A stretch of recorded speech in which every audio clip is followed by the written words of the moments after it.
video with a new chapter from Sense and Sensibility by Jane Austen. Let's begin. So before I begin, I will tell something about the previous chapters and things. In the very first chapter, we saw that the father died, leaving his only only son and three daughters with his wife. Son has a wife and our son himself, so they have a good family. But the daughters and the mother has been left very few property assets when the father died, and it decided that some family matter happens, like rich and poor, and not actually taking care of anyone, and not taking care of not taking the responsibilities of the families, and uh, looking after them. So the lady Dashwood, Mrs. Dashwood, who actually became a widow with her three daughters, they are moving to Devonshire, another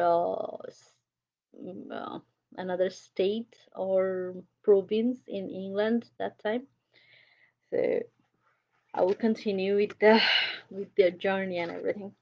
Let's see. So, the first chapter 6. The first part of their journey was performed in too melancholy a disposition to be otherwise than tedious and unpleasant.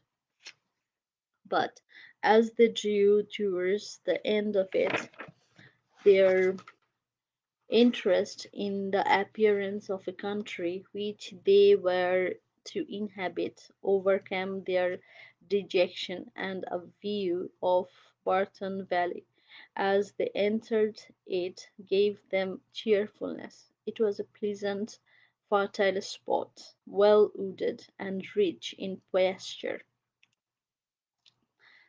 After winding along it for more than a mile, they reached their own house.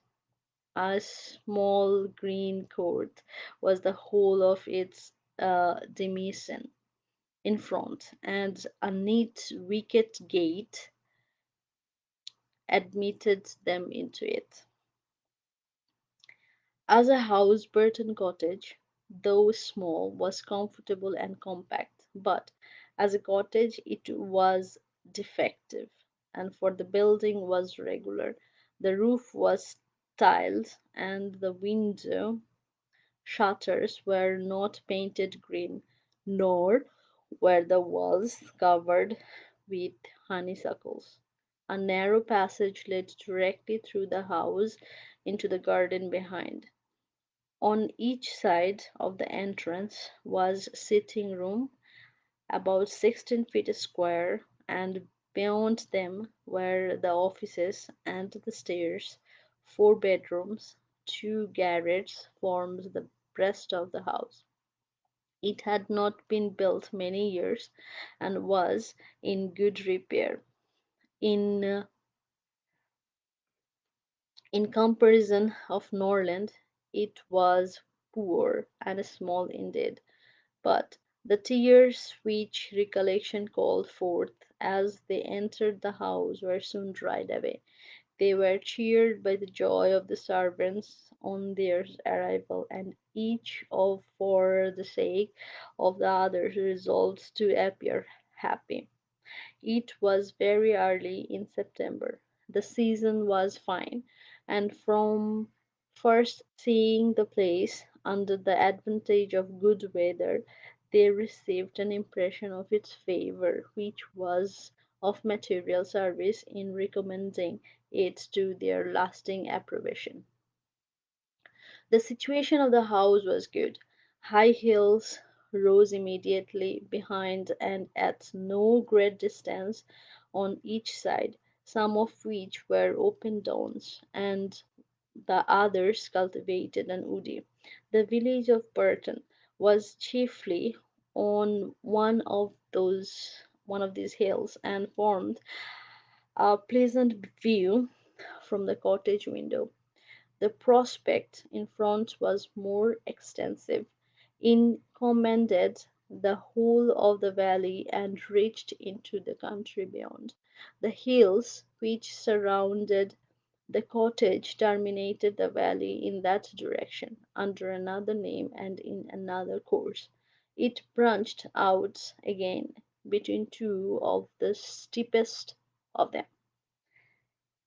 With the size of the furniture, with the size and the furniture of the house, Mrs. Dashwood was upon the whole well satisfied, for though her former style of life rendered many additions to the latter indispensable, yet to add and improve was a delight to her, and she had at this time ready money enough to supply all that was wanted of greater elegance to the apartment.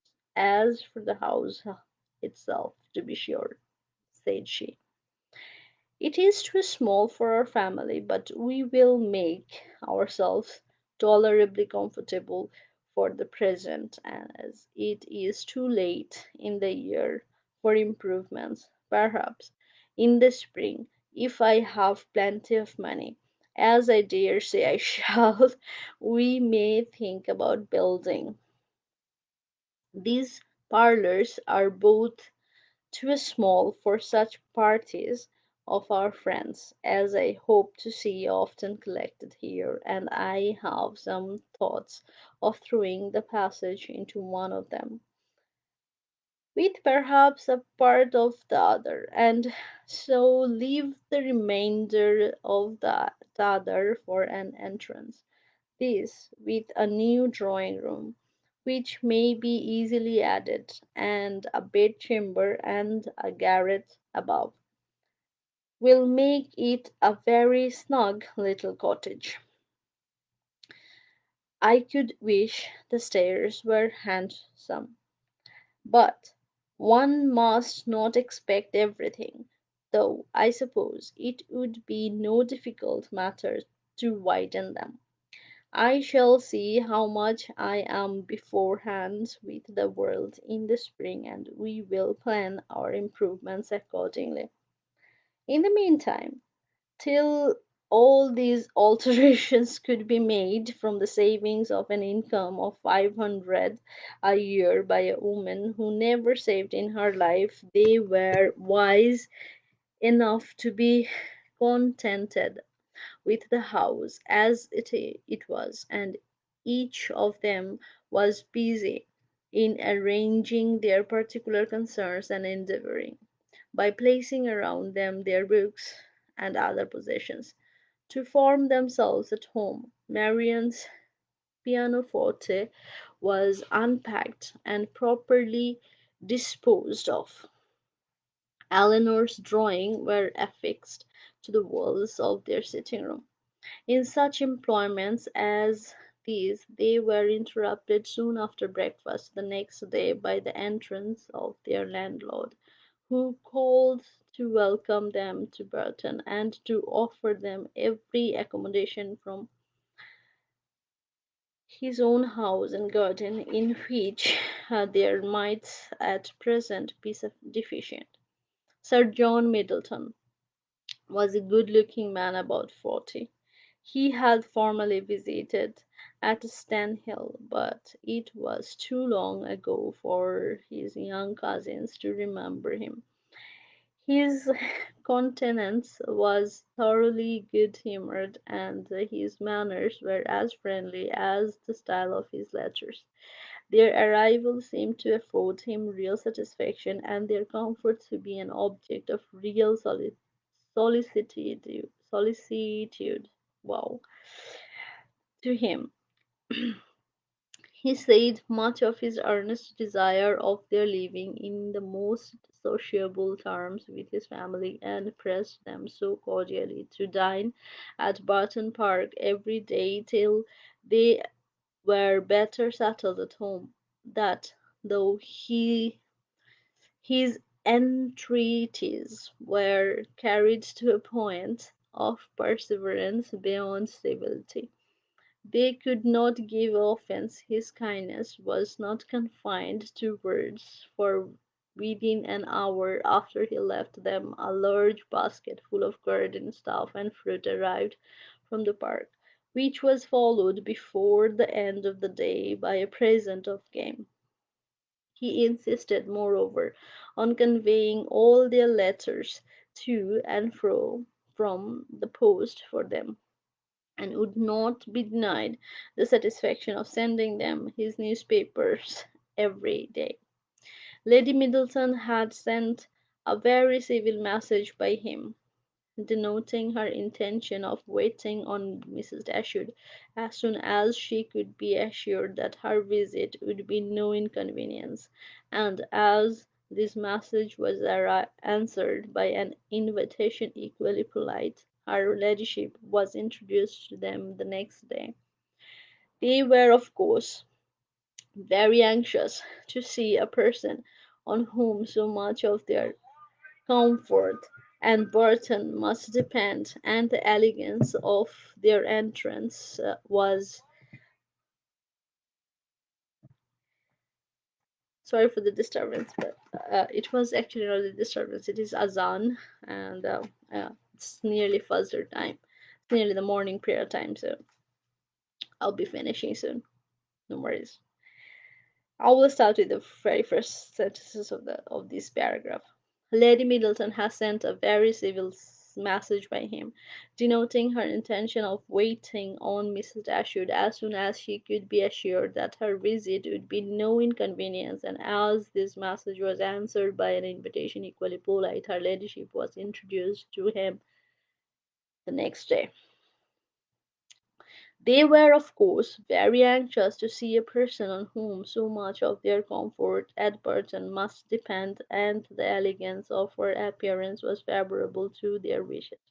Lady Middleton was not more than 6 or 7 or 20. Her face was handsome, her figure tall and striking, and her address graceful. Her manners had all the elegance which her husband's wanted, but they would have been improved by some share of his frankness and warmth. Her visit was sorry, long enough to detract something from their first admiration, by showing that, though perfectly well bred, she was reserved, cold, and had nothing to say for herself beyond the most commonplace inquiry or remark. Conversation, however, was not wanted, for Sir John was very chatty, and Lady Middleton had taken the wise precautions of bringing with her their eldest child, a fine little boy with about 6 years old, by which means there was one subject always to be recurred to by the ladies in case of extremity, for they had to inquire his name and age, admire his beauty, and ask him questions, which his mother answered for him, while he hung about her and held down his head, to the great surprise of her ladyship, who wondered of his being so shy before company, as he could make noise enough at home. On every formal visit, a child ought to be of the party, by way of provision for discourse. In the present case, it took up 10 minutes to determine whether the boy were most like his father or mother, and in what particular he resembled either. For of course everybody differed, and everybody was astonished at the point of the others. An opportunity was soon to be given to the Dashwoods of debating on the rest of the children, as Sir John would not leave the house without securing their promise of dining at the park the next day. So when the next day come, the next chapter will arrive as well. So we this is the end of the chapter 6. Their first impression of Devonshire was not bad. The Barton Villa seems quite promising. It was nice and cozy, comfortable, and they have their honor there, so it probably will be well lived as well. So I will finish now, and I'll see you tomorrow, or maybe some sometime next sometime this week, around this week. I'm sorry I couldn't come every day, because it's not favorable all the time to come every day. I do not have, uh, I won't say I do not have time, but I could not make any time for this. But still, I love it and I'm really, really enjoying reading it. I don't know how much you enjoy it. If you leave me some comments, that would be helpful anyway. But I can see some people are watching, so that's happy moments for me. And thank you very much for listening. Enjoy yourself. Good night.